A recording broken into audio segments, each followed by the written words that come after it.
বাসা থেকে নিয়ে যায়, বাসার ধারে নিয়ে যা ধর্ষণ করছে, করা যে আমার মেয়ে খেলে দিয়ে গেল। আমার মেয়ে তখন কী করলো, ছেলের বাড়ির দিকে যাচ্ছিল, তখন আমার মেয়ে লেবুই ধরে নিয়ে গেল 2টের সময়। 2টের পর নিয়ে যায় আমার মেয়েকে আটকাইছি। এই 6টা বাজে আমার বাবা মা খবর দিছে, আমি ছিলাম ঢাকা। তখন কয় কি, তোমার মেয়ে, তোর নাতনি কই? আমার নাতনি আমার বাসা। দেখেন তো তোমার নাতনি বাসা আছে না নাই? দেখেন নাই। তোমার নাতনি আমার যদি ব্যায়াম করতে গেছে, আমি রাস্তার থেকে নিয়ে যা আটকেছি, আপনার নাতনি নিয়ে।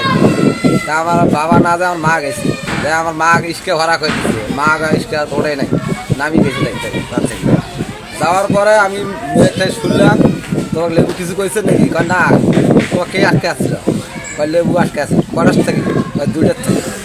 আর আমার মাকে দিয়ে গেলো, বাবাকে দিয়ে গেলো 6টার থেকে যে ব্যায়াম করে যা খাইলো। এর আমি টাকা খাওয়া ধামা চাপার আমি বিচার চাই, শাস্তি চাই আমরা, শাস্তি চাই। মানুষের মেয়ে নিয়ে ব্যবসা আসবে, সবাই